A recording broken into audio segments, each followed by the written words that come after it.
NEET 2025 re-NEET நடக்க chance இருக்கா? கண்டிப்பா நமக்கு தெரியல. பட் மத்திய பிரதேஷ் வந்து இன்னைக்கு காலையில அந்த ஹைகோர்ட் ஒரு அறிவிப்பு கொடுத்திருக்காங்க. அங்க நீட் நடக்கும்போது கரண்ட் போயிருக்கு. நம்ம சென்னையிலயும் நிறைய சென்டர்ஸ்ல அந்த மாதிரி நடந்துச்சு. பட் ஸ்டில் சென்னையில யாருமே கேஸே ஃபைல் பண்ணல. பட் அங்க யாரோ ஒரு பேரண்ட் வந்து ஹைகோர்ட்ல கேஸ் ஃபைல் பண்ணதுனால அந்த கேஸை எடுத்து ஹைகோர்ட் என்ன சொல்லியிருக்கு, என்டிஏ வந்து இதுக்கு பதில் சொல்லணும், கரண்ட் 2 ஹவர் இல்ல அப்படின்னு சொல்லி கேட்டிருக்காங்க. பட் என்டிஏ ஆஸ் யூஷுவல் மூச்சு பேச்சே இல்லாம பதிலே சொல்லாத காரணத்தினால் நெக்ஸ்ட் ஹையரிங் 4 வீக் கழிச்சு வர வரைக்கும் நீட் ரிசல்ட்டை விடக்கூடாது. 4 வாரத்துக்கு இப்போ நீட் ரிசல்ட் வர வாய்ப்பே கிடையாது. மேபி லாஸ்ட் இயர் பண்ண மாதிரி இந்த சென்ட்ரல் இருக்கிற பசங்களுக்கு மட்டும் தனியா எக்ஸாம் வைக்க கூட சான்சஸ் இருக்கு. அதே மாதிரி நம்ம சென்னையில இருக்கிற பசங்க யாரு எந்தெந்த சென்டர்ல இருக்கு லைக் கரண்ட் கட் ஆச்சோ உங்க பேரண்ட்ஸ் கிட்ட சொல்லி ஒரு கேஸை ஹைகோர்ட்ல ஃபைல் பண்ண சொல்லுங்க.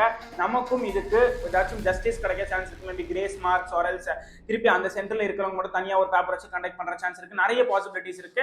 சோ யாரெல்லாம் இந்த வீடியோ பாக்குறீங்களோ தயவு செஞ்சு நிறைய பேருக்கு ஷேர் பண்ணுங்க, அவேர்னஸ் கிரியேட் பண்ணுங்க. இந்த விஷயம் நிறைய பேருக்கு தெரியாம இன்னும் இருக்கீங்க. Thank you so much. Bye by.